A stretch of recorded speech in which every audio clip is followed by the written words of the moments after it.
Alrighty guys, we're back for some Dominaria United Wolves. We're going to go over the deck, then hop right into some ranked because I do think it's going to be pretty good, and I built it specifically for the current meta, so hopefully it does well. Either way, for anyone who may not know, I'm Red Cat and I play aggro decks and any decks with red in them as well, so I hope that sounds fun to you. What do we got in the build? We got a couple Hammerhands. This card can go a long way. Just the ability of making target creature can't block this turn. The number of times that can just actually win you the game is terrific, but then early on too, it's usually enough to let a couple creatures slip on by a big old beefy creature that your opponent has. So yeah, very good card. We got 4 Ascendant Packleaders, so it's a wolf and that's why it's in here, but also it's a very good wolf. The fact that it's a 2/1 and later on in the game it can buff on up too, pretty darn good. Got 1 Snarling Wolf here, and we actually have a lot of one-ofs in this build, which I usually don't like to do, but as I was building it, I don't want 2 Snarling Wolves because it's not that good, but we do have a reason for having it in here. And later on in the match, you will be able to activate this ability pretty much every turn, which could be pretty cool too, so it essentially is just a 1-drop 3/3 at that point, but you got to get to that point first, of course. We got 4 lightning strikes. I like this as the choice removal of the deck because it can hit the opponent's face too, and sometimes you're going to be, well, a lot of the time, you're going to be up against decks that don't have creatures that you necessarily want to remove, and so hitting the opponent's face is pretty darn important. We have 3 Outland Liberators, so when we played our Zur build, we went up against a werewolf build, and I thought it was so cool that they were running 3 Outland Liberators. They might have been running 4, honestly, but I think we only saw 3 of them that game. This card is actually just kind of terrific right now. Think about the number of cards that this can actually hit. In mono black decks, which is like over 25% of the meta or something ridiculous like that, you got Reckoner Bankbusters, you got Meat Hook Massacres to hit with this, and when it's Frenzied Trapbreaker, it can destroy a target artifact or enchantment defending player controls whenever it attacks. So you can just gobble up certain boards, and guess what? Selesnya Enchantments is still floating about too, and you'll actually fight that quite often. I feel like there's a bunch of other cards that I'm not thinking of right now that this can hit too, but oh, the Zur builds, of course, right? Yeah, this can just rip apart Zur builds as well, so pretty cool card. We got 4 Packsong Pups. Now, this is a card that can outrace those meat hooks that I was just talking about. A 2-mana 1/1 at the beginning of combat on your turn. If you control a wolf or werewolf, put a +1/+1 counter on Packsong Pup. When Packsong Pup dies, you gain life equal to its power. So 1, the life gain is terrific against all the aggro that's floating about too. 2, that +1/+1 counter every turn? Are you kidding me? So this really does outrace Meat Hook then. And so that's why we wanted the extra Snarling Wolf. We wanted another 1-drop wolf. So you can go 1-drop or turn 1 wolf, turn 2 Packsong Pup, and start growing this immediately. So we got 5 wolves on our 1-drops, right? That's one of the reasons we wanted Snarling Wolf. We got 1 Unnatural Moonrise, and I think personally, like, I think a 1 of these in a werewolf build can go a long way. For just 2 mana with Gruul colors up there, it becomes night. Yeah, just switch it on to nighttime now. Get a Frenzied Trapbreaker immediately, in other words. Until end of turn, target creature gets +1/+0 and gains trample. So even if you don't have something that benefits off of nighttime, like for example Packsong Pup doesn't care about night, it has this other ability here too. +1/+0 and trample? Dude, nice. Whenever this creature deals combat damage to a player, draw a card. Very nice. Dude, everything on this card is sick. Except it's not an instant speed. But yeah, even though it's sorcery, this card is sweet. And then it has flashback for 4 too. Dude, I really like it. All right, we got 1 Pax Betrayal, so a 3-mana sorcery speed. Gain control of target creature until end of turn. So we see a lot of cards like this all the time. Untap that creature, it gains haste until the end.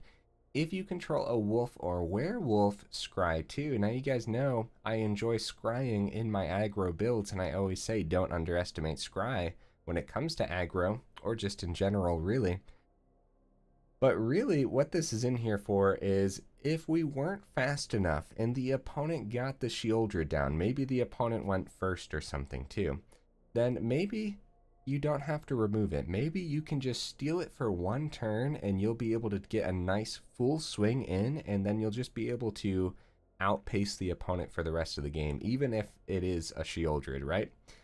I don't know if that's the best example. Some other cards that this could hit, though, would be like a Titan of Industry, for example. That would be a very difficult card for this deck to deal with, and at that point in the game, you might only need a couple extra points of damage to your opponent's face. Maybe they dropped the Titan and gained the 5. Well, steal the Titan in full swing once again, and maybe you can actually close out the game. We've got 4 Reckless Stormseekers, an amazing werewolf that we go over all the time. We got a Squee Dubious Monarch. I keep saying it, we're squeezing Squee everywhere we can, and this is going to be a terrific deck for it. Even though it's not a werewolf, we don't care. The fact that this just generates extra goblins is amazing, especially versus like Liliana builds, but then also being able to bring this back from the grave is huge and will win you games.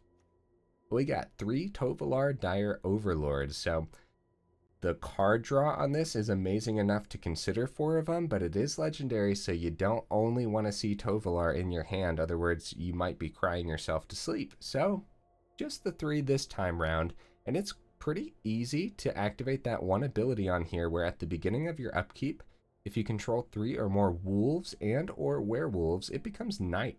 Then transform any number of human werewolves you control. So very nice.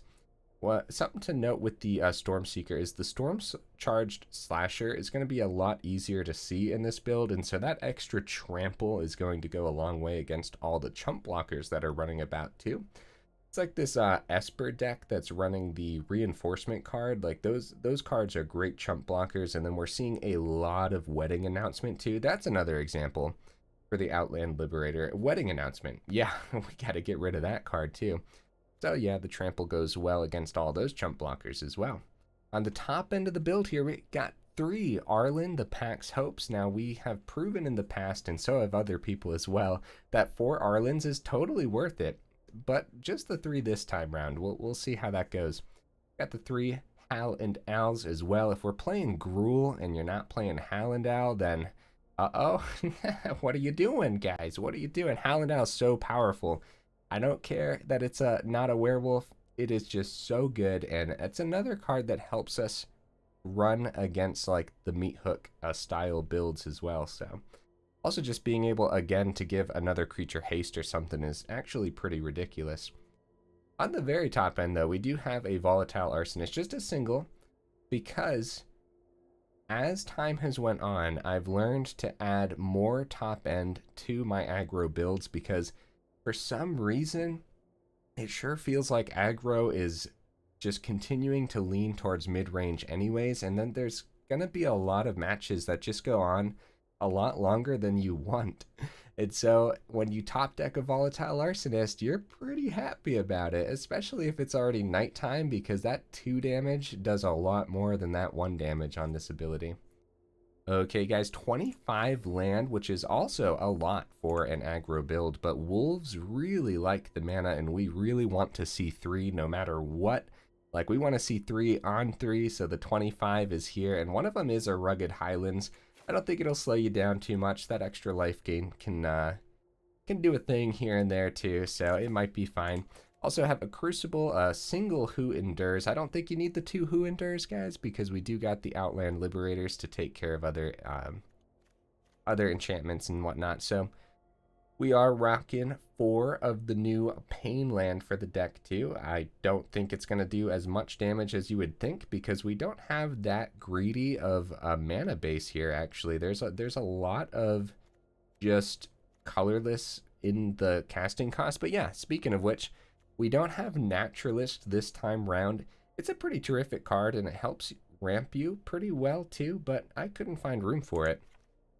Play with Fire is another card you want to consider for the build. I think the 4 Lightning Strikes is going to go a lot further than the Play with Fire, but we'll see, guys. I don't know. It's hard to decide. If you're not playing with both Play with Fire and Lightning Strike, which one do you guys prefer? Commando faces Sokenzan, not a werewolf, but just a terrific card. I don't think we have enough 2-drops to run out after the Commando. That doesn't necessarily matter. You don't only want to look at Chapter 2 on Commando. Everything about this card's terrific. I don't know. Couldn't find room for it this time. Okay, guys. Hopefully I went over the deck well enough. Let's go ahead, hop into some games, and see how we do.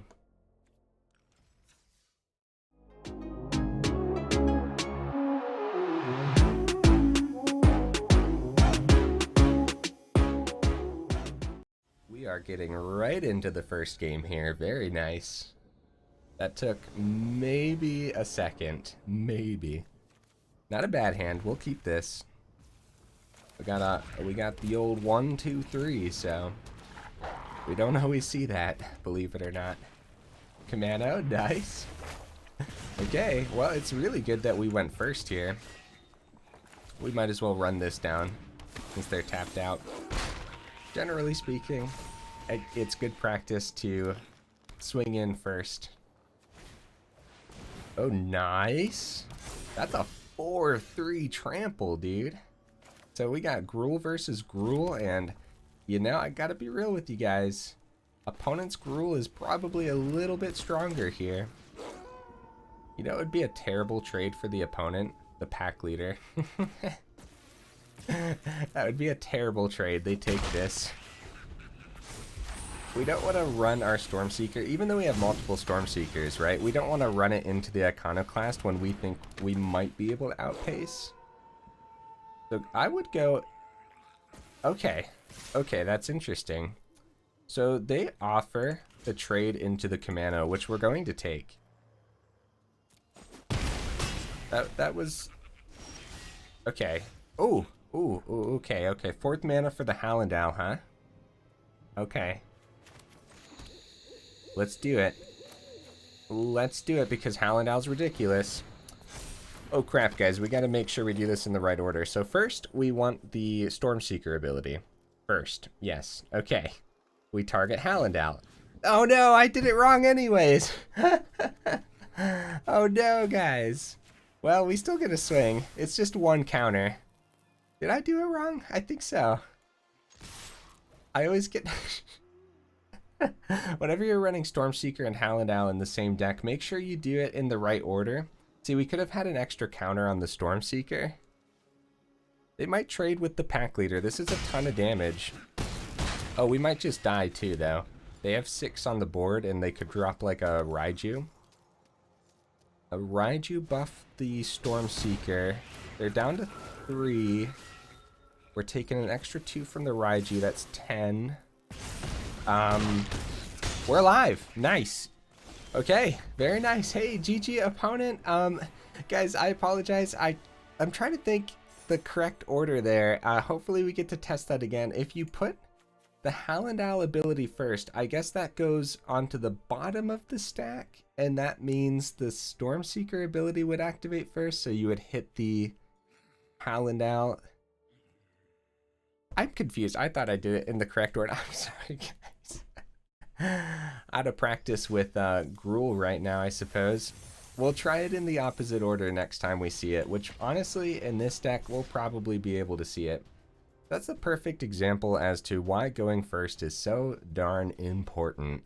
Like, we would have been defending that entire game probably if we didn't go first. Especially against that Iconoclast. That card's ridiculous, dude. Coming down after Commando. Kind of insane. That's a mulligan if I've ever seen it. Okay, that's better. And we might as well send a Hammerhand as... Yeah. We'll send a Hammerhand. It's good to see multiple of them, honestly. Okay, so mono black. We'll get that pack leader down. A second Tovolar. It's a good example as to why you don't want to see too many, but the card draw on this is really, really good, so. They keep the 2 open, most likely just an Infernal Grasp, honestly. Infernal Grasp, and then they can always use the 1 to make the sleeper a 2-2 as well. So I'm tempted to swing and let them trade, but I'm also tempted by the Hammerhand, but then it most likely gets gobbled up by an Infernal Grasp. So let's swing. Let's swing. I'm okay with this trade. So there's the Infernal Grasp, and we can keep the Lightning Strike open. That sounds good to me. Excuse me, guys.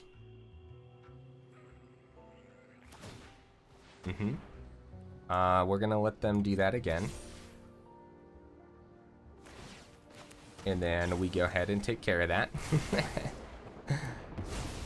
Okay, Tovolar can come down safely this turn. It would be nice to, like, so they remove this Tovolar, top deck a land, drop the other Tovolar, and get that Hammerhand going through. Because then we'll get the draw off the Overlord here.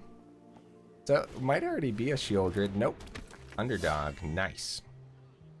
Keep the 2 open. We gotta be cautious about the removal, guys.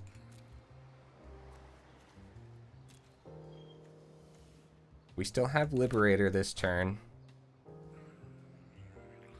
So let's get the Liberator down. We'll give it haste. Target the underdog. Good swing, draw 2. Look at this, guys. No removal from the opponent. Are we getting a little lucky here? Okay, hopefully we see some land. We got a ton of lands in the deck. But if we do see some land, Hallandow's terrific. Nice. Soren's going to gain them some life back, so Lightning Strike might happen to the Vampire, even if we do draw that land. Not going to see it. We see the 3rd Tovolar. So, okay. I wonder what these blocks look like, because we have the Lightning Strike to stop something from happening. Lightning Strike can always hit the Soren too. We still have Packleader for the turn as well. Let's all attack at the opponent's face. See what these blocks look like. Because we have another Tovolar, guys. Like, if it trades into underdog, it is what it is, you know? So they're going to keep the 2/3 back. So, okay. So we can always see what we draw first, of course. Reckless Stormseeker, that is terrific. So they could, if we kill the Vampire, they could get another Vampire next turn. We could always drop another Tovolar. We could always just keep the Lightning Strike open as well. I don't really want them to benefit off of the Soren. The Soren's +1. Let's see what they end up doing, guys. I don't really know the best bet around the Soren right now because of the lifelink Vampire being a huge issue. Okay, so they're gonna search first. And I think we hit the Vampire. It really depends what they drop. So Packleader can be sacrificed to their Invoke. Oh, buddy, that is the Midnight Sky. Okay, okay. So, okay, we could do this. I think we hit the Vampire, but they might save a blocker. They're checking out the Liberator and the Hammerhand. Yeah, we're gonna hit the Vampire, because I think we can get around the Soren. Ah, man. I don't know. I don't want them to gain this turn. I know that much. We can always swing into Soren, too. And we still have not seen that land. Oh, buddy. So this could get haste. And then so we could drop the Stormseeker. Packleader goes up to 3. Full swing at Soren. They block 1, Soren dies. And then we did get rid of the Vampire too. Is that the best play? Or do we just swing at face and let them... Yeah, no, we got to take out Soren and hope for a land next turn, because the Halana is going to be important here, because we want to buff above the Midnight Sky. So this is fine. We full swing at Soren. We got to take care of Soren regardless. We made it so that way they didn't gain any life here. So Meat Hook's a problem though, because Meat Hook for 3 can hit. Yeah, Meat Hook's a problem, because their Midnight Sky survives and that would wipe the board. Oh man, we've seen a lot of cards for not seeing that 4th. So it's a good thing we have Meat Hook for 1. It's the Packleader. What do they want to do with the Stormseeker? Why only 1? I guess keep the 2 open? Oh, it cut down. Oh, okay. Hey, I never even thought of that. That's pretty cool, opponent. I kind of, yeah, Meat Hook's one of those things. It's just like, oh yeah, just kill the whole board, you know? The Meat Hook gained them some life, unfortunately. Still no land. We're gonna run down the Stormseeker. Wait, Stormseeker is still just 5, right? So, destroy target creature with total power and toughness, 5 or less. So they still could have hit Stormseeker. It wasn't a 3/3 or anything. Unless I'm missing something. Invoke Despair, yep. Yep. Okay, we're going pretty low here, guys. They're back up to 9, and I don't know. Where's that mana, huh? I think the Hallandale could have done a lot, but I think the opponent's gonna get there. Oh no, another Hallandale, guys. I'm gonna drop the Dire Overlord, and we somehow, did we start with these 3 mana? We missed a land every time. I think so. We only have 43 cards left in the deck, guys. Oh no, we got unlucky. We have Crucible at a 2.33%. This Forest is a 9.3%. We have a Mountain and Forest at 13.95% each to draw here. Oh, Rugged Highlands at 2.33. Even this is at 9.3. Holy cow, guys. Okay, so we're forced to block here and take the 6. And they still have 3 here too, so. Oh, that's right, yeah. Yay, good game, opponent. Good game. Very good game. First of all, I have to increase my awareness of board states real quick here. I don't like using excuses, but I just woke up and I need to drink more coffee, apparently. And I really hope we do get to see the Reckless Stormseeker with Hallandale again, because I completely forget the order of those right now. And I want to try the opposite order and see exactly what happens on the board. You'd think I deal with enough of the whole, like, ordering of things enough to know. Oh my, guys. 25 land in the deck. I'm gonna mulligan. I don't like it. This one's pretty bad too, honestly, but at least a couple wolves can get there. The reason we send the Pax Betrayal is it's kind of situational. Kind of situational. Yeah, a couple wolves can buff each other, so since we went first, it's not too bad. Unless it dies immediately. Crap, yeah, that would suck. Because Squee's not a wolf, so yeah, play with fire. Makes sense to me. Get a little bit of life gained, though. Radha. What's up, Radha? Oh, there we go. There we go. Taking some damage, unfortunately, but the Packsong Pup could gain it back, huh? Squee could drop next turn. Radha makes the Packleader unable to block, probably, because they wouldn't mind if we blocked with the Packsong Pup. This turn, at least. Right, so we are going to go no blocks. We can do this, guys. We can do this. Ascendant Packleader. Lightning Strike can take out Stormseeker. Squee could drop this turn. We have to be careful that we don't just die next turn to a Raiju. Raiju would be 3, not enough. Well, I don't think it would be enough. So, this is 3. Packsong Pup, we could even save the Packsong as a blocker. Might die though. Alright, Outpace, let's do it. I don't believe we die next turn, so let's see if the opponent can get there. There's the 4th.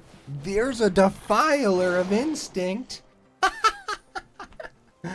That is amazing. Let's see the Hammerhand.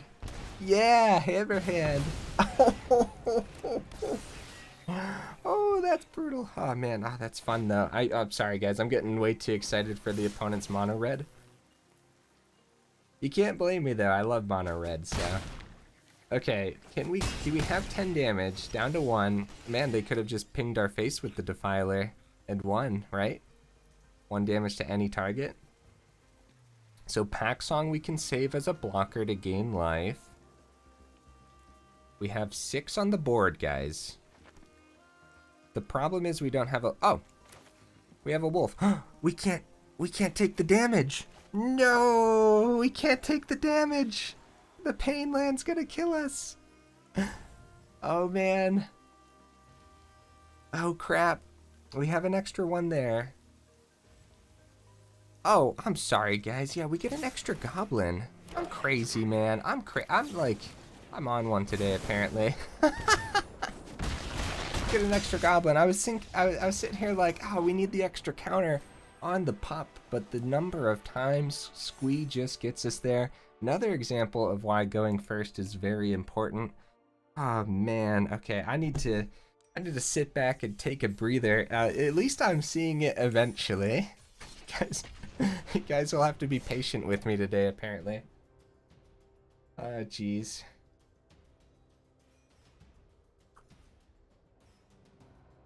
Ah, that's good coffee. So, essentially, you got to be very careful with the Pain Lands, but they're also so important. There's a reason we're running the one land that gains us life instead of like a Thran Portal or something, though, because even though it comes out tapped, it's better than the Thran Portal's extra damage whenever, because look at how easy it is to get to a 1 life total. Okay, yeah, this isn't a bad hand. This isn't bad at all, actually. I wonder if they're rocking like Naya or something, you know?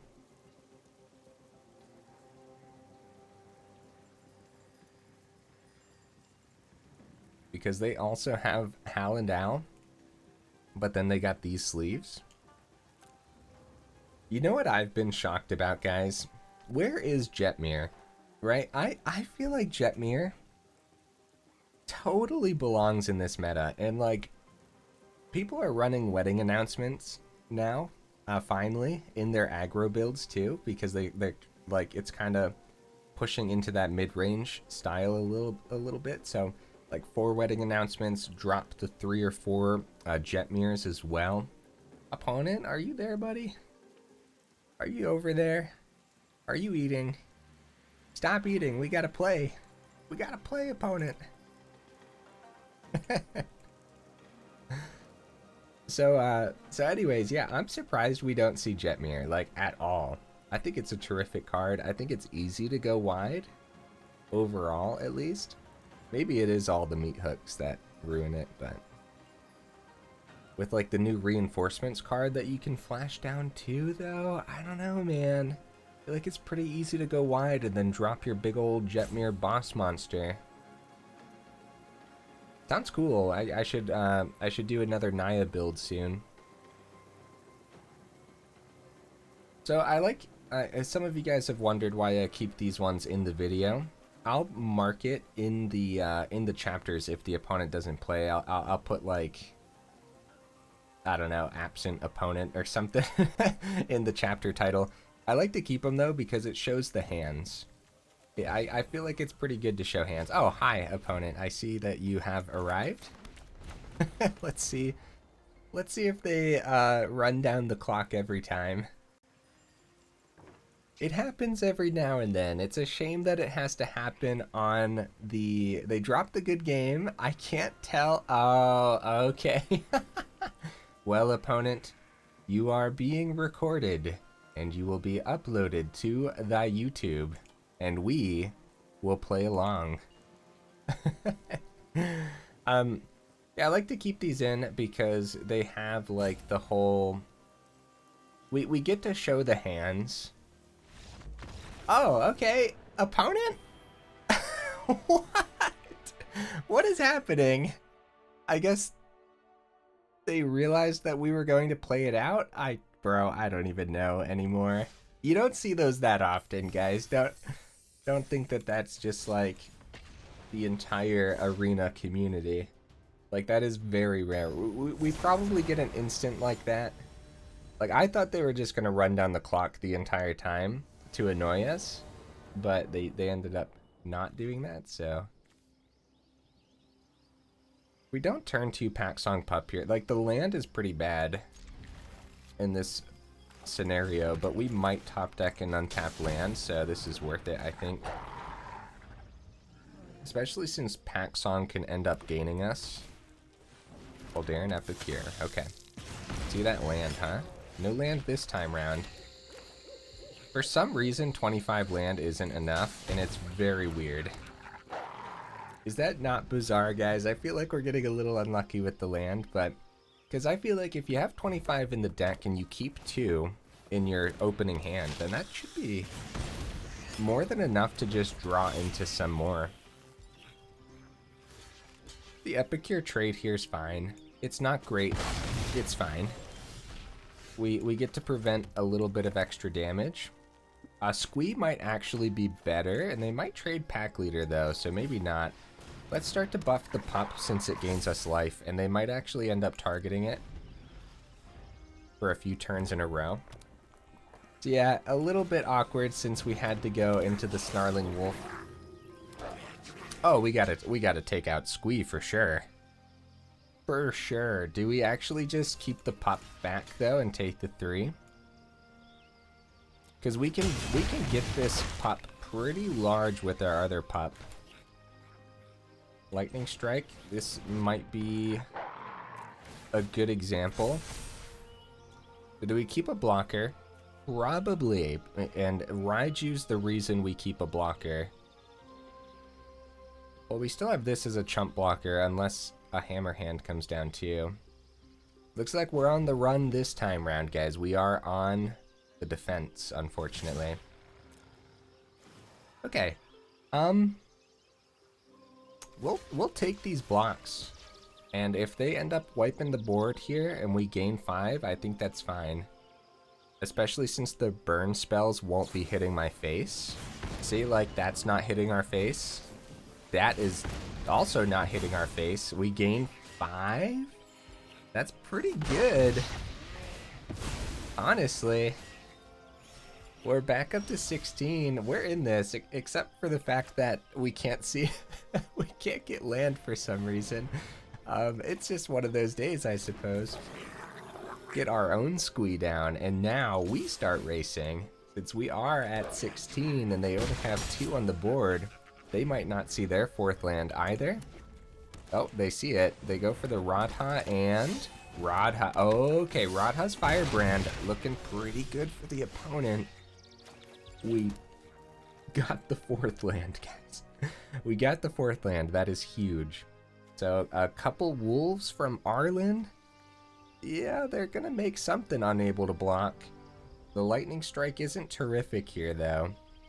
They can bring back Squee next turn as well.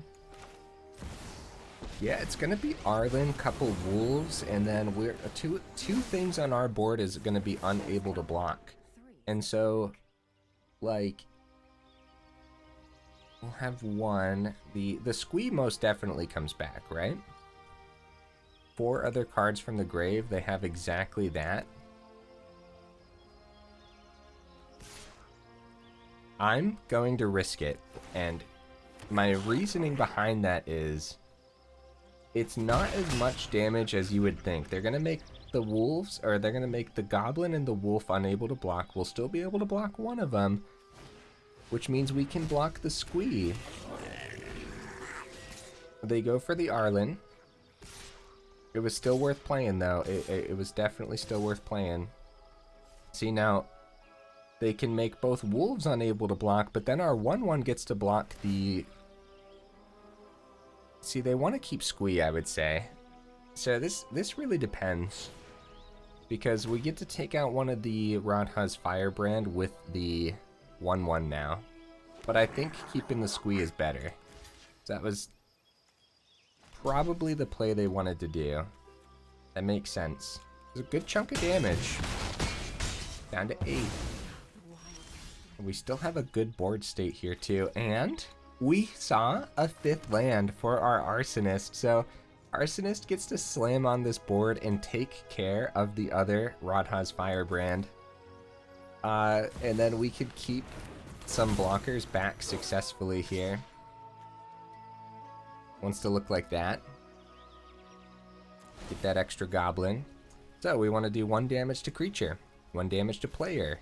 No planeswalkers available. Now we're seeing land, guys. Now things are moving. When we go over the deck in the final thoughts, we're going to talk about the mana base again. I don't think you want. I really don't think you want to have 26 mana in here, but look at how important getting that land and seeing that land is, so you might want to go up to 26. So they could actually search for the victory. We have 3 blockers back is the thing. You just want to be careful about Raijus and such. They have 2 cards in hand. They save some blockers this time, but one of the 1/1s is going to die to the Arsonist. Lightning Strike can easily hit the opponent's face next turn. Okay, down to 6 and another mana. Not bad. Not bad at all. So we're going to keep the Lightning Strike for the opponent's face. This is a full swing, unless they have removal here. They want to remove the Arsonist before Lightning Strike on the Squee. Is it still a full swing then? Since we won't have Squee. We get to take out the Epic here. We get 1 ping at face. Depends how they end up blocking. But if they block too much here, then we can still remove their Squee if we have to. Yeah, this is still a full swing. 1 to creature, 1 to player, 0 to planeswalker. So let's see what they end up blocking. They can chump the Arsonist. They can chump a 2/2. They double block the Arsonist. Oh, it has Menace. Oh my goodness, guys. Oh my. I really, so that's 4 to the opponent's face. I'm really like just not seeing the board states today, and I apologize for that. The deck is doing wonders though. At least I can put a deck together sometimes. Jeez, man. I don't. Yeah, don't forget the Menace on the Arsonist. That is very important. And I think we have time for one more match. We're on a pretty good streak here with the deck total. What was it? Did we play 5 games yet? I think we're at like an 80% win rate, but one of those matches the opponent conceded early, which was weird. I have no idea what that was about. Excuse me. All right.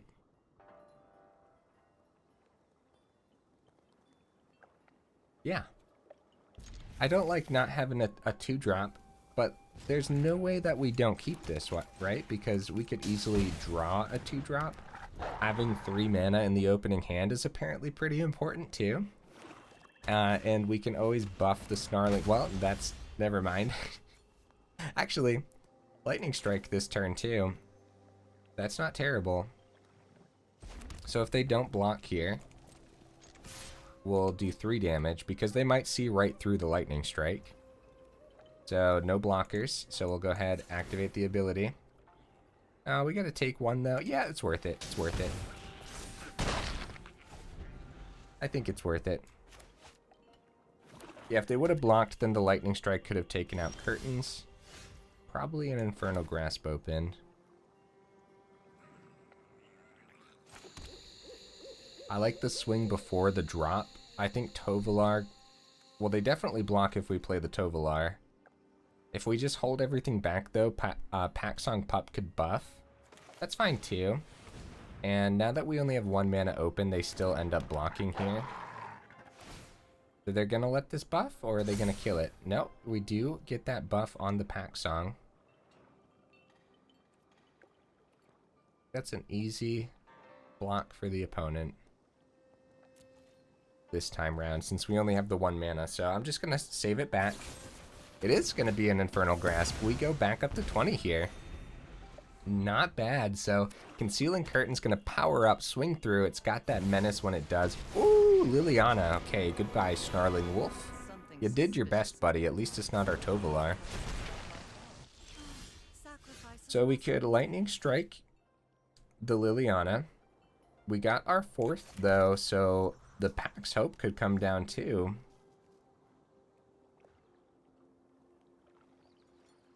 Allendale would be great, but we know, like, kind of what we're up against here, and a couple Wolves is probably the best bet. So what they do is they buff up the curtain, and they can swing at this. We'd be forced to double block, which we're just not going to do. We're going to let the Arlinn perish here. What they hit out of our hand is probably the Hallandale, since it helps us outpace. It can help us get over Shieldred, first of all, and it does have Death Touch. We want to be careful about that. I want to keep Lightning Strike so that way we can hit Liliana no matter what. I want to keep Hallandale. I guess, unfortunately, Tovolar. And I'm kind of... I'm kind of afraid of the Concealing Curtain here, like, a lot. I think flashing down one of these could be pretty cool, too. But this one's at the beginning of combat on our turn, so flashing that down won't do as much as you'd think. We could flash down... the Reckless Stormseeker. So we don't need to flash it down either. They still just get like that additional counter. I want to hit Liliana, I really do, but at the same time, I think getting a Hallandale down and then like if they trade with Shieldred here, like that's fine, dude. We still have the other 2/2 as well. We swing at Liliana. If, like, this is a terrific trade because we barely did anything else. So they might block with curtains, which would be pretty good too. Yeah, terrific trade for us. What do you guys think? I think it was. All right. So next turn, if we draw a land, Stormseeker coming down, we get to test the Hallandale with Stormseeker shenanigans again. They're going to make us discard. Well, we don't necessarily want to see a land then, since we got to get rid of Lightning Strike. And I think it is Lightning Strike over the Stormseeker, so another underdog. Maybe Stormseeker, so that way no matter what we could... Okay, they're going to make us discard the Stormseeker too. Oh, a land! Okay, they go ahead, they swing. A great double block for me, man. Is terrific because they can't take out Hallandale. They just hit the wolf here. And if they have like a cut down for the wolf, terrific actually. And it's nighttime too. Oh, buddy. All right, first of all, we want to hit Liliana this turn. Get the land down. Get the Tovolar down. Wait, the opponent's only at 15, guys. How do I want to do this? Because we might just have enough here. We just have enough. Yeah. That'll do it, guys. Right down to 0. That was sick, dude. What a draw off. Like, the Tovolar was sick. Any creature that had enough would have done there, I suppose. 83%, and I did not play these out that well. Oh, guys, my deck tracker isn't being picked up by the recording software today. I apologize.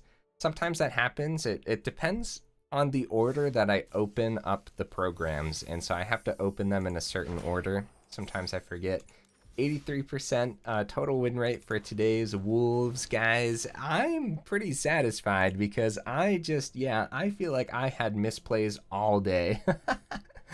I guess maybe not necessarily misplays, more so like I kind of fumbled through it. Like I didn't really see everything that was available to me right away and stuff like that. So I hope you guys go easy on me with that. So Pax Betrayal, we didn't get to see it come into play this time round, and I think you're safe to just drop it go up another Overlord or a Squee. Honestly, Squee might be better. It's not a wolf, so it doesn't work with the pup, so that's really important to think about. But neither is Hallandale. They just happen to be really good cards, so I don't know. You could also just try the Pax Betrayal too. Like, why not? I tried it, and I think it will do good sometimes. We just didn't get to see it come into play, and so it's definitely one of the first things you can remove safely to make the deck a little more powerful.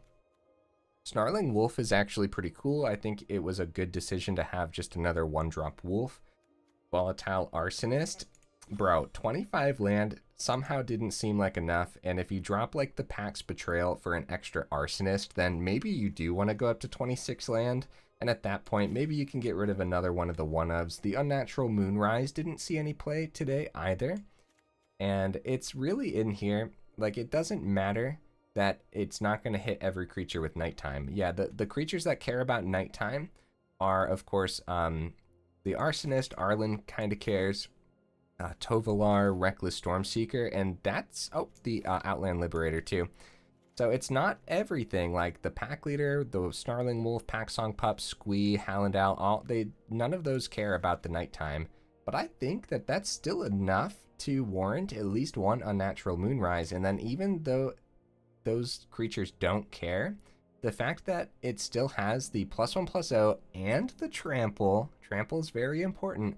And whenever this creature deals combat damage, draw a card. Yeah, I don't know, man. Like, so it's easy to replace this card in your hand too off that draw ability. So I don't know if I would drop the Unnatural Moonrise. Even though we didn't get a chance to see it, I think it's going to be pretty good. Hammerhand's really good in here too. That's pretty easy too. You could drop a Pax Betrayal and go up the Hammerhand, and then instead of like stealing a Titan of Industry or stealing a Sheoldred, you can just make it so that way it can't block and still full swing with your creatures. So third Hammerhand instead of the Pax Betrayal could be pretty cool too, but like I said, you could also just test the Pax Betrayal and maybe be pretty satisfied with it. I don't know though. That's the deck, guys. I enjoyed it quite a bit. I feel like you could fumble through it too if you wanted to, but I'm sure you guys could pilot it much better than how I piloted it today. So if you do end up going up a land, you're going to want to consider like a second Rugged Highlands, or like I said, if you're brave enough, you can drop the Highlands and go up some Thran portals instead. That way they're a little bit faster early on. I do think that you're going to enjoy the life gain off the Highlands. And the reason you don't want to just go up like another forest or something is because at the beginning of the game, yeah, I guess, like I said, the mana base isn't that greedy, but I guess it's a little bit more greedy because of that early game. You really want to see green. I suppose you could just go up a forest, but then after you're done seeing the green, you really want to see red, like immediately. So I would go up a Highlands. I don't know. Either way, enough rambling, guys. I hope you enjoyed the video. If you made it this far in, you guys are champions. Thank you so much. What are you guys doing here? Either way, I'll see you guys in the next video.